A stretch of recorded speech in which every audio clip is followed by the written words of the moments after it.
Did you know that the experience of menopause can last 10 years and has a profound impact on the relationship we have with ourselves?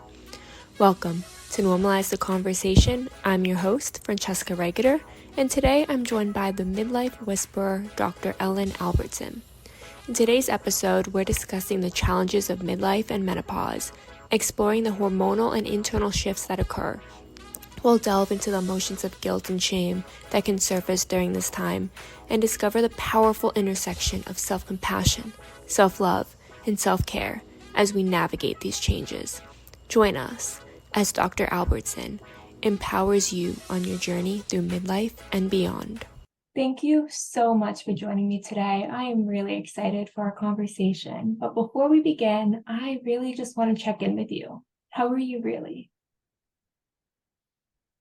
I'm doing fine. I'm a little tired and gosh, summer's winding down and that's always a little bit of an emotional thing. And I'm just off a 461-day breast cancer journey. So I'm good, but lots of changes. It's the end of the summer time. It's so exhausting, at least for me. I think with the time of day, it gets darker a lot earlier. And I need the light. I need the sunlight. And by the end of the summer, when it's no longer like sunny at 9 p.m., my whole day is thrown off and I'm just exhausted. Yeah, well, that's a clear sign to try to get a little rest in. I think that, we're so used to just going like 24/7 all the time. And it's so important to give ourselves rest. Like, our ancestors, as the seasons shifted, people got more sleep, people rested more. I mean, you have summer, the height of the summer, July, August, we're up and we're having fun and we're playing. And I think as things start to shift, just as nature slows down and the trees kind of go into hibernation, I think we need to do a little bit of that, checking in ourselves and it's sort of slowing down and changing our pace. But it's hard to do in the world that we live in. Absolutely. It's so hard to do, especially when so much is constantly changing and we're kind of trying to figure out where we are. I mean, our body's always changing. And our conversation today is really going to be focused on that menopausal period and how our bodies are changing, or how bodies are changing, how so much extra kind of pressure is being, and stress, because there's not a lot of conversation. And there's a lot of fear over what's happening to my body. Am I still young? What does this mean for me? Just all these different things, this piece of shame. And I'm speaking based on how like my family explains it to me. I'm far from it at this point. But it's really overwhelming when things are changing, whether it's like the weather outside or things happening in our bodies. Yeah, it really is. And we're kind of going from that, summer season into that fall season. And I think that we are talking more about it. And I love that we're having this conversation about menopause and about midlife. And I know even in the last 5 years or so, we're talking a lot more about it. I know like when my mother went through that change, like nobody talked about it. I kind of remember her feeling differently, maybe like being a little moodier, but there was a lot of shame around this totally natural process. So I think the first thing to say is that this is normal, this is natural. Most people in female bodies are going to go through the menopausal change, and it's a shift in your hormones. So your body starts producing less estrogen. That creates all kinds of changes in your body. But I think we can kind of change that conversation to, oh my God, I'm going through menopause. This is so hard. I can't deal, to, okay, this is a natural transition. And just kind of as the caterpillar goes into the butterfly, how do I want to transform in this chrysalis period? I mean, I think it's a period of time where if you haven't been listening to your body starts to speak up. It's super important to take care of your physical self even more, because as estrogen drops, inflammation goes up. We also have a higher risk of things like osteoporosis, heart disease, dementia. So it's really important to like talk to your doctor, or if your doctor doesn't want to talk about it or know about it, find a new physician who will support you and say, okay, so how do I want to go through this transition? How can I support myself? What do I want to do, both in terms of conventional medicine as well as complementary medicine? How do I want to, sail through this period? And then who do I want to be? Because I think the cool thing is right now we're living a lot longer than our ancestors did. So, I mean, it's totally given that a lot of people are going to live into their 80s or 90s, even to 100. Like I know people who are 100 years old. So if you're kind of saying, well, I'm going through menopause at 40 or 50, it's like, okay, but I've got another 40, 50 years ahead of me. So how am I going to set myself up for success in terms of my body, my brain, my emotions, my spirit, my relationships, so that I can really make these golden years awesome? So I can basically rock your midlife, which is kind of what my work's all about, is helping women to embrace this period of time, to look at it as a natural transformation, to use it to kind of edit where they're at so that they can really flourish at midlife. I love the shift into how can you flourish, right? How can you be prepared and set up and have the tools you need to not just get through it, but to thrive through it? I think a lot of times, at least for the conversations that I think I've been exposed to, when it comes to anything with like the female hormones and body, it's always like, this happens to you, right? Like this happens to you. And that's kind of the extent of the conversation, where it's like, for early menstruation, it's like, you're going to get cramps. It's going to suck. You're going to bleed for this many days. Like, you're going to get moody. Like, those were the conversations I think that I was really exposed to. And then on the menopause side, hearing like hot flashes, a lot of mood instability and changes. And I think that that conversation for so long, for a lot of people, I don't know about everybody, but for a lot of people, I think it's been like, this happens to you. These are kind of like the not fun side effects of what's happening to you, but not how you can prepare to get through it in a healthy way that sets you up for this next chapter of your life. Yeah, well, that's why I wrote the book. And that's why I think it's so great that you're having this conversation with me. And so many people are having these conversations about midlife and menopause. And I think, my 7 steps, the first step is to really know yourself. So a lot of times in our life, we're like climbing up this ladder of success, we're people pleasing, we're doing things for other people. And we kind of get to the top of the ladder and we look around and we're like, why am I not happy?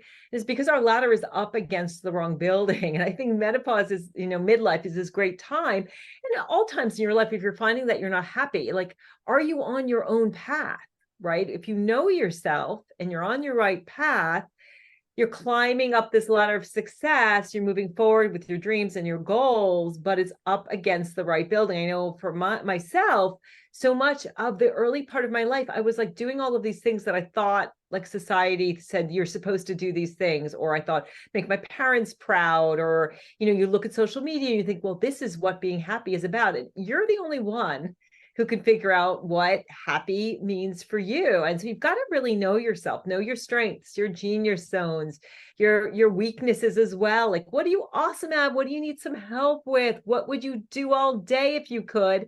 So it's a great time to really know yourself. That's super important. It's like step 1. And step 2 is loving yourself. And this is really all about making self-compassion your superpower. And I was fortunate enough to discover self-compassion in midlife in my 40s. And before that, I was like totally type A, super critical, perfectionist, workaholic. And what I learned about self-compassion is I learned to be kind to myself rather than critical. So when you're struggling, you've got this inner voice that you can turn to. If you're going through menopause or any changes in life, like I know you're working, balancing school and family issues, we're always doing these things. We can be kind to ourselves. We can treat ourselves the way we would a good friend. So you're kind rather than critical. You understand that when things go wrong, it's normal, right? So often when things go wrong, when we're like having a tough day or a tough period in our life, we're like, oh my God, this shouldn't be happening. Or how did I get myself in this?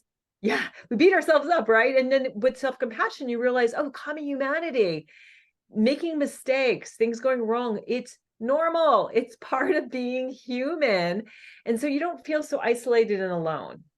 And then you can give yourself what you need, which is the third piece, which is being mindful, noticing when you are struggling and saying, okay, I'm struggling right now. I'm going to pause and I'm going to ask, what do I need right now? So, women going through menopause, if you're having a bad day, if you've got hot flashes and or night sweats, you didn't sleep all the night before, maybe you can call your, boss, call in at work and say, can I work from home today? You're having, a difficult moment, you can take a 5-minute break and get a breath of fresh air, go outside, but instead of just plowing forward and saying, okay, I'm going to we're taught in our society, I'm going to suck it up and plow through, going to give myself what I need. So that self-compassion piece is so important. And it's really a parachute and a life vest. So it's a life vest when you are struggling, when things do go wrong, you're having a bad day, it can help you get through the difficult periods in your life. And it's also a parachute when you want to go after those goals, those dreams, you go for it, because if you fail, you've got this self-compassion parachute. Like, I can pick myself up, I can sort of dust myself off, say, what did I learn? And learn from my experiences, and then move forward towards success. So self-compassion, loving yourself is number 2. Number 3 is energizing yourself. And so at every point in our life, it's so important that we take care of our physical bodies. But I think at midlife, if you've been kind of ignoring your body and kind of living on caffeine and sugar, and maybe doing a little too much alcohol, our bodies start to speak to us. We're like, oh, I don't feel so good. I don't have great energy. And so in this step, I really share what people need to know, and particularly midlife women need to know about nutrition, about stress management, about exercise, and about sleep. And nutrition is really about, you need more protein. So after 50, we need about 50% more protein to keep that muscle mass up, because that actually decreases. So making sure you're getting the right balance of protein, fat, and carbohydrates, making sure that you're eating a whole food plant-based diet. So are you eating mostly plants? Doesn't mean you need to go vegan, but plant foods really help keep the inflammation at bay. They can also help prevent some of the weight gain that often accompanies menopause. Again, normal, estrogen goes down, weight gain sometimes happens. And making sure, you're moving your body every day, you're getting cardio, you're getting strength training, again, to keep that muscle mass up, working on preserving your bones. And then also making sure that you're resting, taking breaks throughout the day, managing your stress, and then getting sleep. I've just been so astounded at how important sleep is for all of us, right? Yeah, we need to get adequate sleep. When we're sleeping, that's really when our body is repairing, when our brain is consolidating all of our memories and processing things. So I know for me, that's been my biggest wellness challenge, is getting more sleep, making sure that I have quality and quantity. So that's 3, is energizing yourself. And number 4 is reprogramming your brain. I'm sure you talk a lot about this on your podcast, about this idea that neuroplasticity, right? We can change the wiring of our brains through our thoughts, and our thoughts affect our emotions and affect our actions. And so in this step, I really help people it's not just always about being positive, but it's about, reframing. It's about noticing your thoughts. Which thoughts do I want to hold on to and expand on? Which thoughts do I want to kind of, analyze and look at? And we really can change the structure of our brains. Myself personally, I had clinical depression in my 40s.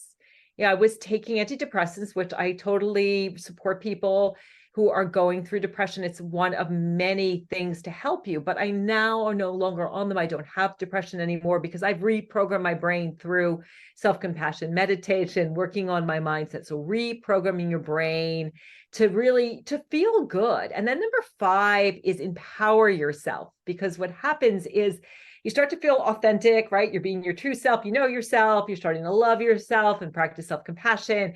You're energetically feeling really good because you're taking care of your body. You've reprogram your brain. And now you're ready to step out and do all of those things on your bucket list, those things you want to do. Maybe you want to change careers, go on that dating app, do some traveling. You want to feel empowered. So this is where you really take all of the first 4 steps and say, okay, now it's time for me to step outside my comfort zone and really do those things that make me feel good. And also understand that empowerment is from the inside out. I'm working on how am I feeling, right? How am I magnetizing what it is that I want to have happen in my life, what I want to manifest at midlife. And then we get to step 6, which is one of my favorite steps. Deep breath. It's rehab your relationships, because what happens is you start to feel like that butterfly, right? You are feeling empowered and energized, and you're feeling good about yourself and authentic.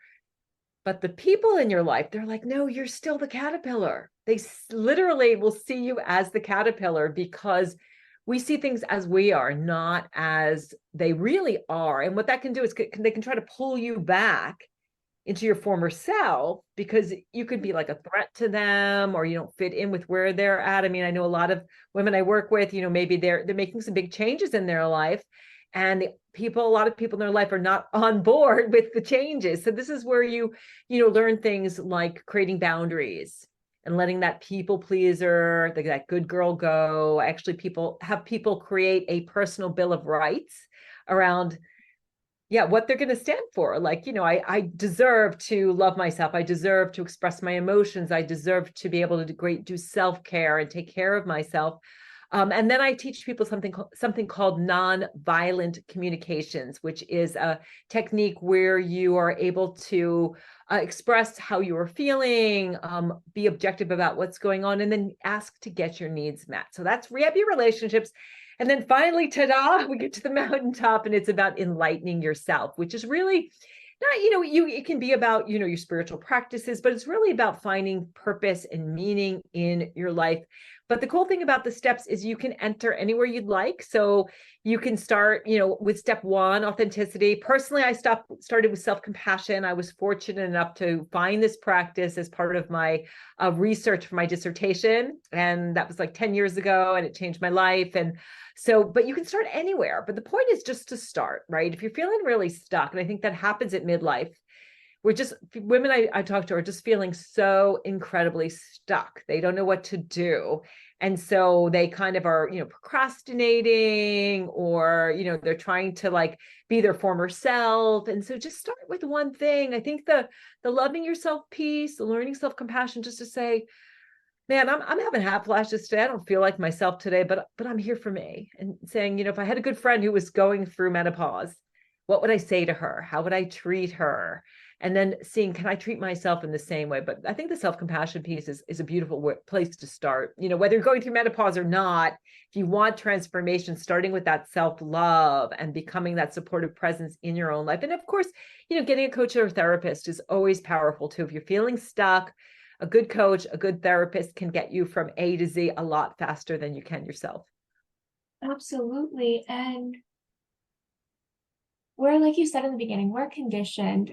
I don't think condition is a strong word, but we are very much taught to, especially as women, to have these certain roles, to be the caretaker, to take care of people, to put ourselves last. And then with the rise of social media, constantly comparing ourselves. I know I spent hours looking at like supermodels Instagram pages going, why don't I look like that? Yeah. And it's really can be overwhelming. And I think in more recent years, we've seen a big shift of women in the workplace and seen kind of the dynamic change where some dads will stay home now, or they'll have more of a balance between the two. But I imagine for generations above mine that it was not the same. So now you're getting to kind of this period in menopause where right now the world's changed a lot. If you chose to have kids, your kids are probably out of the house, they're in college. Maybe you're kind of switching from the role of taking care of the house and taking care of your kids to maybe taking care of a parent and a loved one, and just not really getting to have a lot of time for yourself, to see yourself, to love yourself. And in the midst of all of that, it's really difficult when there's so much changing and you're blaming yourself. You're like, something's wrong with me. I can't do this. And then just constant self-criticism. I just can't imagine at that. I mean, I feel like as a caretaker myself now, I'm overwhelmed and stressed. And it's only on one end, being a caretaker. So to get to that point in life and not have those tools has to be really difficult. So I love that you are actually providing kind of like a roadmap to get the tools that really, like, you should be taught self-compassion way earlier in life. But I love that you're giving that tool to people. Yeah, well, I think we're taught to look for what's wrong with us rather than what's right. And I mean, that happens in childhood, right? The self-critic is the internalized voice of early caregivers. When our caregivers say, clean your room, finish your plate, food on your plate, get good grades. We're, as little kids, we're like, oh, if I don't do those things, I won't be cared for. I won't be loved. I might be abandoned. And then we get to be adults. we internalize that voice of early caregivers. But when you start to become mindful and notice, when you feel that inner critic, like it has a certain tone, I do this a lot with my clients. We do something called internal family systems, where we're actually like, okay, bring up that voice of the self-critic. What is its tone? What does it look like? A lot of times they're like, well, it's like Ursula in The Little Mermaid, right? It's this horrible, evil character, but giving it space and then giving it another role, or even saying, you sit over there and you make sure that I'm safe. And then starting to give some fresh air to this voice of self-compassion that says, I love you and I want you to be successful. But it's very different. Before I discovered self-compassion, I was this personal trainer dietitian that was like all about getting everybody skinny. It was about, you got to beat yourself up to have the perfect body, whatever that means. And we never got there because body image is in your mind. It has nothing to do with your body. And I, love that you mentioned, the social comparison piece. Supermodels, dancers have horrible body image. These people that are like our icons of beauty, because we're always focusing on those flaws. And like with self-compassion, you can start to look at your body as, wow, look at all my body can do for me. But the cool thing is that practicing self-compassion actually can help improve your body image. What my research showed is that simply practicing self-compassion, listening to self-compassion meditations for an hour a week, reduce body shame, body dissatisfaction, self-worth based on appearance, and improve body appreciation. So by practicing self-compassion, being kinder to ourselves, we actually can, look ourselves in the mirror and say, thank you, body, for like getting me through this day. And it's so important in midlife too, because, our bodies are changing and we don't look like that ideal anymore, which is usually thin and young, right? And we look and we've got wrinkles and age spots and, bumps and lumps. And so we can start to appreciate all our body does for us. I remember this when I was, just right after I got diagnosed with breast cancer, I was on my yoga mat and I was just feeling horrible about my body, like everything. Even though I practice self-compassion, this stuff comes up. I was like, why is this happening to me? This shouldn't be happening to me. I'm a wellness coach. Like, what the heck? I'm supposed to be this icon of well-being. But then there was this other voice that whispered and said, my God, look at what your body can do. There's like this tiny little dime-sized tumor that you can't even feel. Right. And then 99.9% of your body is fabulous and working for you. And so I really navigated the breast cancer diagnosis with self-compassion and with well-being. As a well-being, I wasn't like focusing on that. I was focusing on staying really healthy and well and taking care of what I needed to take care of for the breast cancer. But we are really programmed to look at what's wrong with us rather than what's right, particularly for perfectionists. We absolutely are. And when it comes to our bodies, so early on, we're kind of taught, like you said, about wrinkles, right? So then it's like getting Botox at a young age and being like, I need to prevent wrinkles. I need to start early. I know people who are in their 20s getting Botox to prevent wrinkles. And if that's what people want to do, like absolutely more power to you. But to think that you're not allowed to have wrinkles is really disheartening because it's what happens to our body. Like, we get wrinkles and it may not seem like the most exciting thing in the world, but it's okay. And it's like there's so much obsession with wanting to prevent the like aging process that people are starting to hate things about themselves that haven't even happened yet. And that's so disheartening because by the time these things start to happen, you're already just kind of shattered by it. Yeah, we're actually, there's so much self-loathing that's happening. I'm amazed that people in their 20s are using Botox. Botox does not prevent wrinkles. It just relaxes the lines so they may appear less. But I don't know, I look at my, my gray hair, which I've let go. I should let it go natural, which I love. And my lines is like, there's scars, there's a life well lived. So we have to, constantly reframe that conversation. And it's important because people who are at midlife and beyond have so much to teach us, right? I think one of the reasons I'm such a good life coach is that I have lived. Like when I see people who are in their 20s life coaching, I'm like, well, have you experienced a lot of these things? Like, how much do you know? And we have so much wisdom to share with the world. And I think it's just, again, our culture and our media wants people to feel, particularly women, bad about themselves so that we will purchase things and lean into consumerism to feel better, which we do. We're like, oh, we shop, we eat,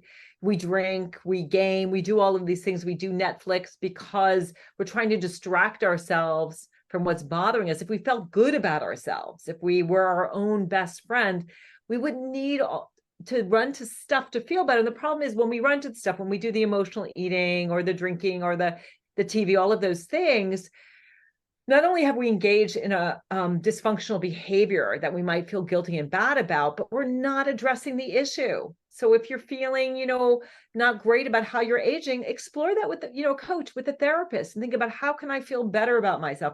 How can I rewrite my story? How can I create an amazing future for myself so that, when I get towards the end of my life and I look back at this period of my life, I can say, wow, I'm so glad that I transformed and I did all of these things. So I'm not in this place of regret, towards the end of my life when it really is too late to transform. Yeah, and I think there's this idea that by the time you're in your 30s, that it's too late. And I think that's why there's so much pressure, I think, in your 20s. I mean, I'm speaking from my experience. Yeah. For in our 20s, there's so much pressure that you need to figure it out now because life's getting started and you don't want to have to make a change later on in life because you have maybe a family or bills or all these different things that rely on your stability. So you need to have it figured out now. That's the messaging I'm getting. So I can't imagine older on in life, people are afraid to make changes because you're kind of conditioned at a young age to figure it out now and stick with it. And it can be scary when you wake up one day and it's like, I don't even know if this is what I enjoy doing. I did a master's in information systems a few years back. I thought I wanted to code, did not enjoy it. And luckily I was still in my early 20s. So I was able to make that shift. But a lot of my friends in my classes, they maybe didn't enjoy it and they went into the career with that. And they're like, that's just what I have to do. I'm like, it's really unfortunate that we're constantly thinking it's too late to make changes, that there's no time left. There's hopefully for a lot of us, there's lots of time left to figure out who you want to be. And that can change so many times throughout your life. And that's okay.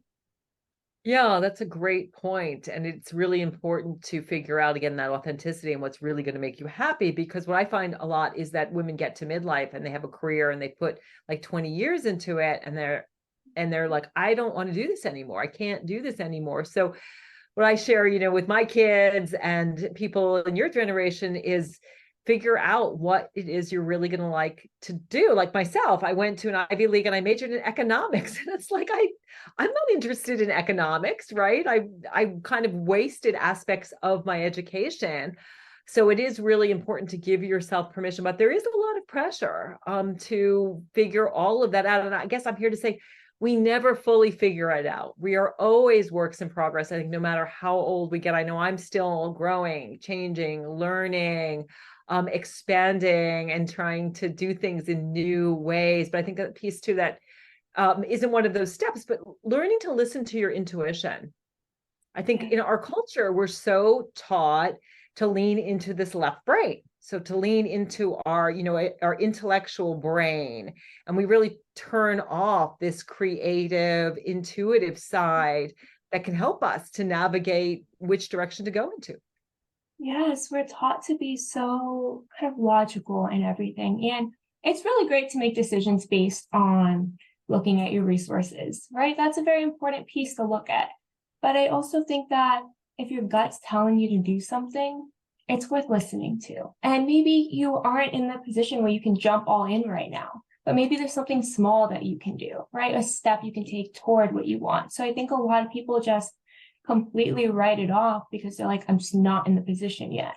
So if you're listening, I hope you listen to yourself and maybe take that one step toward whatever it is. You can't jump all in. It's okay. One step at a time. Yeah, and maybe do some informational interviewing, ask yourself, I ask this question to my clients all the time. What did you want to be when you were little? Like for me, I wanted to be a writer, which is a big part of what I do, which is awesome. I also wanted to be a dancer, which was not a direction that my family actually supported. So I didn't go in that direction, but I love to dance now. And it's something I love doing, dance videos and just inspiring people and staying fit with that. So it's also that, you can also explore things that aren't necessarily vocational. So I have a lot of my clients, keep your day job, but start creating like a side hustle or a hobby or exploring new things that you really, really want to do. But like you said, it's never too late, give yourself that freedom and listen to that voice, whether it's like a job or it's a partner or whatever it is. It's so important to live your life because we're here to make a difference, but we're also here to experience life, to be souls having an earth experience, being in this earth school. We're here to learn, to grow, and a big piece of that is leaning into those things that truly interest you and light you up. I think we know that, right? I think we know, like I know I've always been interested in development and self-growth, and it's a big part of who I am and what I do. And I love public speaking and inspiring people. I think we know. So I think a coach can help you out a lot too, to do a deep dive on what your strengths are, what you love to do, really exploring, getting to know yourself on a deeper level so that you can create a life path that's really in alignment with your soul. Yes, absolutely. And I love that, going back to when you were younger, what you wanted to be. And for me, it's so funny. In my high school file, it actually says want to be Oprah Winfrey. Like I always love the idea of inspiring someone. I want my own talk show one day. So that's what's in my actual high school file. My guidance counselor hated me. She was like, you need an actual career. I was like, Oprah Winfrey, I'm going to be Oprah. So and it's what I'm working toward. But I think that it's really important to listen to yourself because, I mean, I'll go back to like myself. I was on that track for information systems and coding, and I am very like worst coder ever. So bad. Cried in every class, cried during the exams. Terrible. But when I struggled myself with my mental health and I kind of was forced to take a step back and realized what I liked to do when I was younger, that's what I've always wanted to do. And I think that so important that we listen to who we were before society told us we had to be someone else. Like society told me, everyone around me was telling me technology is the future. You need to go into this. And if that's not what I was told, highly, highly believe I would not have tried to go into coding. So I think it's really important to look at who you were before anyone told you who you had to be. Yeah, I love that. And I love that you made that pivot. And let's face it, how many people need mental health support? And I love too that you're like, I'm going to be Oprah Winfrey. And here you are with an awesome podcast, inspiring people every day and actually doing that thing. And we really can manifest it. And I think we think so much in terms of the paycheck, right? Like, don't make a career move based on the paycheck. Yes, find a career that you can support yourself and your family. But so many people, go into something like technology because they're like, okay, that's the future. That's how I need to make a paycheck, when it's really not in alignment. And we're all here to do specific things. Not everyone is made to be a coder. Like my husband is a coder. He's in the next room and that's what he does all day. He's a verification engineer and he really likes it and he's awesome at it. But I'd be like, no, I couldn't do that he's like, we should learn coding. You can do that. I'm like, no, it's not me. It's not who I am. So we're all here to do different things. And it's like giant, 7 to 8 billion people, all puzzle pieces, all here to make the world a better place. Yes, absolutely. And I feel like there's a lot of shame in doing something different, right? So a lot of people are afraid to make that shift, make that change, because what is everyone else my age doing? What are all my peers doing? And going back and forth on that comparison of, oh, they have their careers that they've been working toward and they're the executives and they love what they're doing. And I should love what I'm doing. I should be doing the same. I can't make changes. I think a lot of it comes down to like this fear of what other people will think. And I know for some of my loved ones, I feel like they're going to yell at me all the time when I talk about them on my podcast.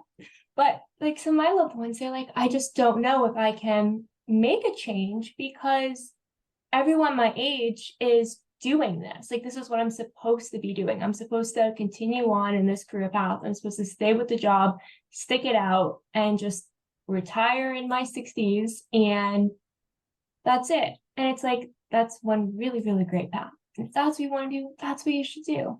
But to sit there and kind of compare, that's because that's what everyone else is doing, instead of getting to make some kind of shift. Even if it's changing the company and changing the environment, if it's changing your career, if it's picking up, like you said, an extra hobby, doing something different, making time for yourself instead of feeling so much shame over, this is what everyone else's life looks like from the outside, mine needs to look like this too. Yeah, I think it's really important that we define success for ourselves. Sometimes it's much easier to look outside ourselves and, look at what, our parents say or what, our guidance counselor says we need to do instead of looking from within. And I find, again, when people come to me at midlife and they're like, I hate what I do. I don't want to do it anymore. I wanted to be a dancer or a potter or, a therapist or a coach or something when I was little. And now they're feeling like, I want to make that change. If you're your age, is the time to really explore and figure it out. I mean, I love Maya Angelou's quote, success is liking yourself, liking what you do, and liking how you do it. Really liking yourself, knowing yourself, liking what you do. And then that shame piece, I'm glad that you brought that up, friend, because shame is like feeling like I'm bad. Yeah. Right. So we really need to get away from feeling like you're bad because you want to explore what's right for you in terms of the work that you're doing in the world. Yeah, absolutely. And it's so frustrating to see how many people think like something's wrong with me or I'm bad, or just kind of criticize themselves for wanting to be more authentic to who they are. And again, going back to like the early beginning of this conversation, it's okay if things change. It's okay if who you were at 20 is not who you are at 50. You don't have to be the same person. I hope that I've changed in some way between 20 and 50 because I have a lot of growing to do and I totally need to get there one day, and I hope I do. But it's okay if things change, if what you liked back then isn't what you love now, and not feeling like something's wrong with you because 30 years have passed and you've changed. Of course you've changed in 30 years. We're not supposed to be the same person forever. We're supposed to grow. It's what life is. It gives us so many twists and turns and stressors so that we can grow and we can rediscover new pieces of ourselves all the time. Yeah, that's so true. And that's where, that again, that self-compassion piece is just such a nice, supportive modality to take with you on your journey. So if you're scared because you're moving in a new direction, or you're feeling a little shame because you're moving in a direction that, society or people, don't think it's right, you can turn to yourself and say, well, I'm here to support myself. Like, this is me. And we're really we can only make ourselves happy, right? I think that's another thing that we do. We kind of bend ourselves into a pretzel, trying to make everybody around us happy. And we never take the time to focus on what is truly going to make me happy. And that really is also disabling other people, because everybody is responsible for their own happiness and well-being. We can support people, but we each have to decide what it is we want to do, who we are, how we want to make a difference in the world, what lights us up. So I'm so glad that you made that switch from IT. It's like, my son is 22 and he's studying engineering. He likes it, but then he's also studying music technology, which is his dream of being like a music producer. So he's kind of doing both. So we can play around with it. And I think that there's so many new careers that are coming up, new ways of working, new ways of balancing, family and work. So I think that there's going to be a lot of changes in the world, but it really starts with each of us deciding what does success mean for me as an individual. It's not just about your bank account. Yeah, absolutely. It's an easy metric. It's like weight, right? It's like, I can have these numerical, metrics, but like really doing a deep dive of like, what does success feel like to me, and starting to feel that now. Yes, what it feels like. I think that's a key word, because like you said, it often is that number, right? And that number is going to change as the cost of living changes. So it's really, really hard when success is a specific number. But when it's a feeling, when you feel fulfilled, when you feel secure, when you feel happy and content. I mean, I guess it's different for everyone what that success looks like, but paying attention to how you feel instead of just that number that you can compare to someone else is a Yeah, I huge. love that. Yeah, that you're saying feeling, because feeling is so important, because feeling is really what manifests what you want, right? So your thoughts about who you want to be, what you want to do are kind of like the blueprint if you want to manifest something, but the emotion is what magnetizes it. So feeling good about yourself now, when I work with clients, we start so much from the inside out. So often people start from the outside thinking, I'll change everything on the outside. I'll change my hair color, I'll change my job, I'll change my spouse, I'll change my house, I'll move, I'll do these things, but nothing changes in the inside. It's like we have to change how we feel, and we have to feel worthy of creating a life that we love. When I'm, again, working with people, I see the biggest ceiling is they put a ceiling on their happiness because they don't feel deserving and worthy of having it all, of having the life that they love. And I would add to success too, is having the sense of flow where the day goes by so fast because you love what you do. You look forward to going to work in the morning. You're doing something that you're really made to do. Your bank account is healthy too, and it works with the lifestyle that you want. So you can have it all, but a big piece of that is, again, just going back to that self-love of feeling really worthy of creating a life that you love, and then getting support too, surrounding yourself with people who believe in you, not the people who tell you, you shouldn't be doing that, but the people who are your cheerleader. And then again, creating that inner cheerleader for yourself through self-compassion.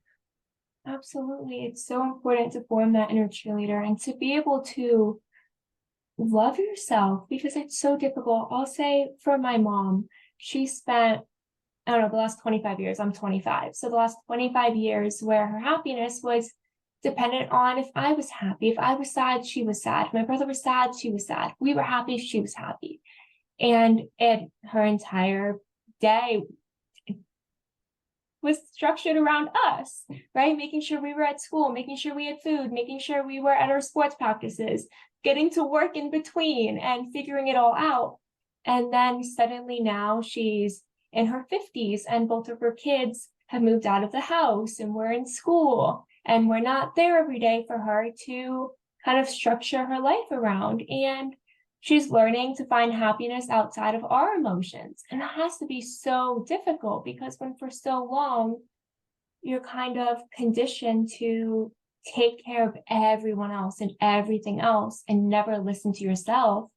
She's learning to listen to herself for the first time and understand how she's feeling. And that is a very overwhelming journey.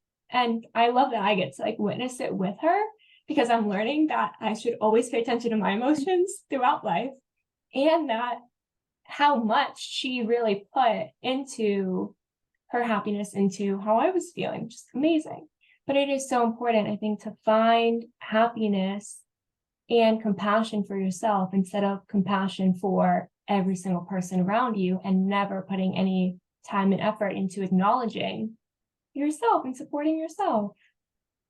Yeah, and it's also important to work through the empty nest, because I think particularly for women, and women like your mom, who really their whole identity and all of their their happiness was wrapped up in being a mom, and then all of a sudden your kids leave and you just have this huge hole, which can be really difficult. So you kind of need to go through kind of like the grieving stages of acceptance and and grieving and processing and working through it, and then also celebrating your kids moving on, and also celebrating that, oh, I'm 50 now and I have all of this time and space, and how do I want to fill it? I love when I work with people always thinking about that word, what do I want to do? Not what do I need to do, what do I have to do, but all of a sudden you've got this space for, what do I want to do? Do I want to travel? Do I want to learn a new skill?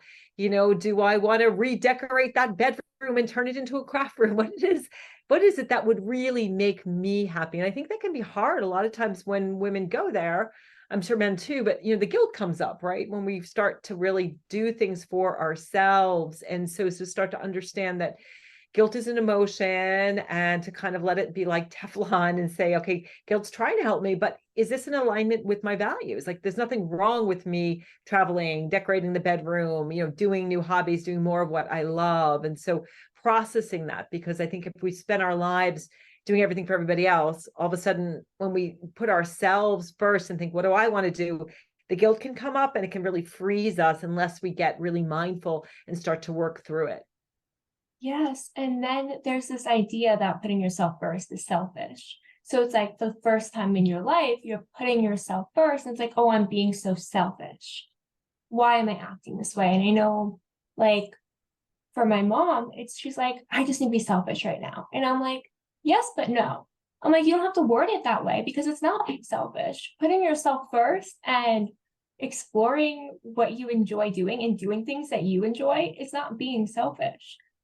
25 years doing everything for me. Thanks.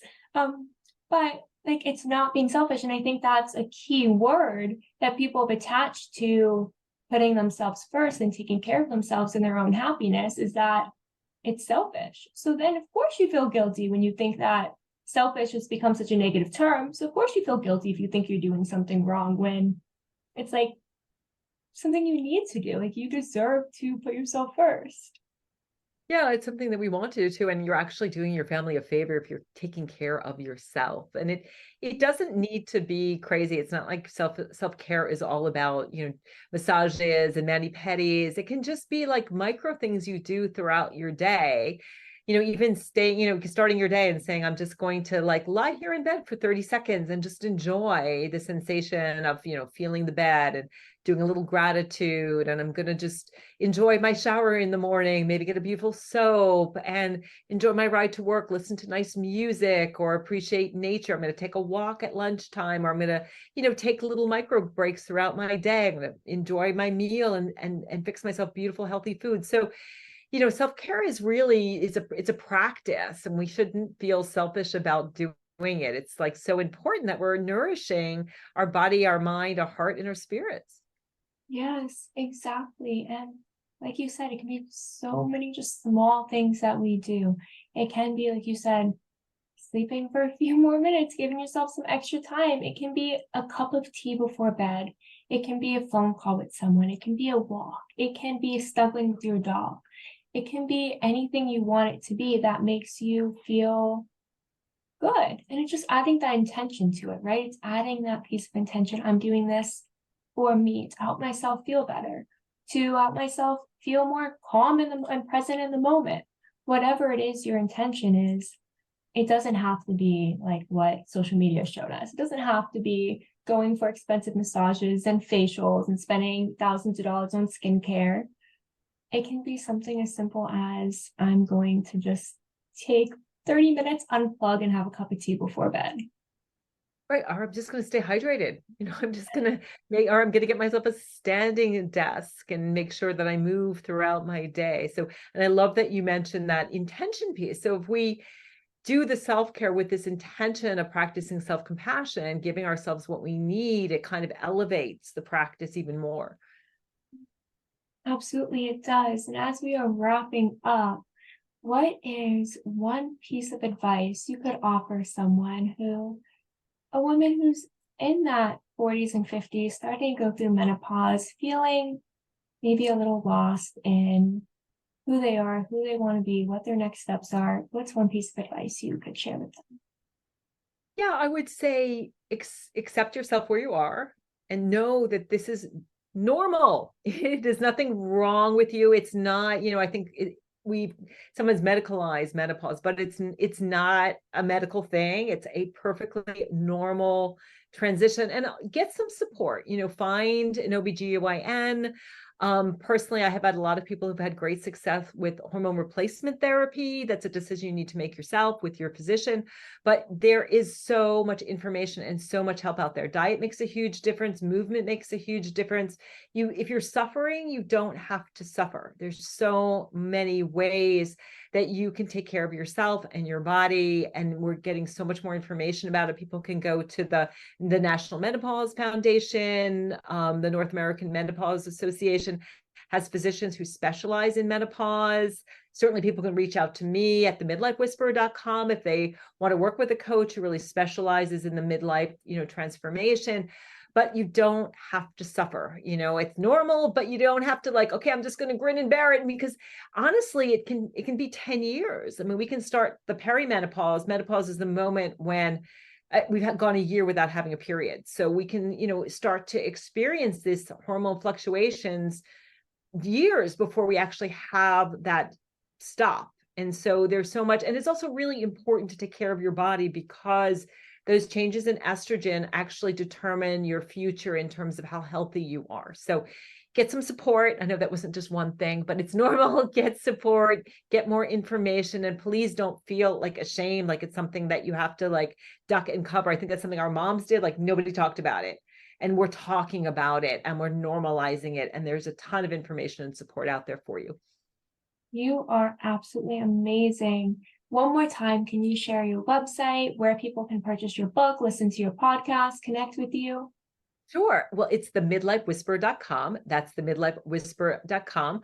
The book is Rock Your Midlife. That's Rock Your Midlife. The podcast is also Rock Your Midlife. The book is on Amazon. You can also just go to your bookseller and ask them to order it for you as well. And I am the_midlife_whisper on Instagram if you want to see me dance, because I have so much energy. I guess the other thing to say to people too is I am having so much fun. I am, empty nest, blindness, breast cancer, divorce. I went through menopause, all of it. And now I'm in a great relationship. I've got a great relationship with my kids. I live in Vermont half the year, in Costa Rica half the year. I love my career. I love my life. I feel fantastic. So there is so much light on the other side, and you really can create a life you love wherever you are. So don't give up on yourself, love yourself, and you will transform. Thank you so much for listening to Normalize the Conversation. Don't forget to subscribe, rate, and review. This podcast is an initiative of Inspiring My Generation, focusing on normalizing the conversation, bringing education and awareness to the forefront, and amplifying global voices to spark change and hope. Inspiring My Generation is a 501c3 nonprofit organization on a mission towards suicide prevention through awareness, conversation, education, and support. Connect with us on Instagram at Inspiring My Generation and visit our website inspiringmygeneration.org to learn more about our work and how you can make a difference.